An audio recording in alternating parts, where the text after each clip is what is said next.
L'ancienne députée macroniste se présente désormais sous les couleurs de l'Alliance Les Républicains, Rassemblement National. Tiffany Degois, élue en 2017 sous les couleurs d'En Marche. Elle était alors la plus jeune députée de l'Assemblée nationale après la première élection d'Emmanuel Macron. Au cours de ce premier quinquennat, elle avait pris ses distances progressivement avec la majorité. Elle ne s'était donc pas représentée aux législatives en 2022. Or, surprise dans ces législatives anticipées 2 ans après, eh bien la revoilà, mais sous les couleurs donc de LR et du RN. Bonsoir Tiffany Degois. Bonsoir à tous. Merci d'être avec nous dans Les Vraies Voix sur Sud Radio. C'est vrai que ça te quoi surprendre un peu de passer d'Emmanuel Macron à Jordan Bardella en quelques années. C'est pas une sorte de grand écart politique ? Non, pas du tout. Vous l'avez rappelé rapidement dans mon parcours. Moi, j'ai toujours défendu une ligne de droite. Je m'étais investie en 2017 parce que à l'époque, Emmanuel Macron a appelé un grand rassemblement, ni de droite ni de gauche, mais dans l'intérêt de la France.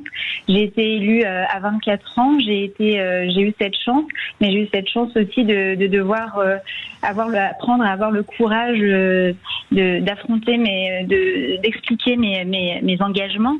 Et aujourd'hui, c'est pour ça que j'ai rejoint avec Éric Ciotti, qui a eu le courage finalement de lancer ce grand rassemblement, cette grande dynamique, parce que moi, de mon expérience, j'ai été confrontée à l'inertie des institutions, aussi à une communication à outrance, et j'ai dû me battre pour défendre des convictions qui correspondaient à la voix des habitants que je devais représenter, mais qui n'étaient pas entendus dans la majorité.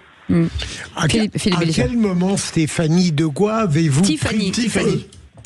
Oui. Tiffany. Ah, pardon. Tiffany Degois. Pardon d'avoir écorché votre prénom. Quel dommage que vous appeliez pas Françoise. Il y aurait une révolution. Mais plus sérieusement, Tiffany, à quel moment avez-vous perçu que vous ne pouviez plus rester au sein du macronisme? Qu'est-ce qui a été l'événement décisif, s'il y en a eu un? Il y a eu une succession d'événements. Je me suis souvent trouvée très seule sur les bancs de la majorité à l'Assemblée nationale, quand il a fallu à la fois défendre l'expulsion d'étrangers qui avaient commis des délits ou des crimes. Je me suis aussi retrouvée toute seule quand il a fallu défendre l'opposition au regroupement familial. La même chose il y avait eu des engagements pour baisser les taxes et les impôts, notamment les impôts de production, qui aujourd'hui étouffe notre industrie française. Finalement, entre ce qui avait été promis et ce qui avait été réalisé, ça n'avait pas du tout été le cas. Donc en fait, successivement, à chaque fois que je m'impliquais dans un projet, je voyais bien que la communication prenait le pas sur les résultats concrets. Donc je m'étais engagée pendant 5 ans auprès de la majorité présidentielle. Donc j'ai tenu cet engagement en étant libre de ton et libre dans mes votes. Mais c'est pour ça que je ne suis pas repartie. Allez, Sébastien, très rapidement, Sébastien. On assiste à la limite du parti qui est le mien, c'est-à-dire la limite du en même temps. C'est-à-dire qu'on peut aller de Gabriel Attal jusqu'à Édouard Philippe, mais au-delà, évidemment, ça devient compliqué. Donc, je peux comprendre ce départ.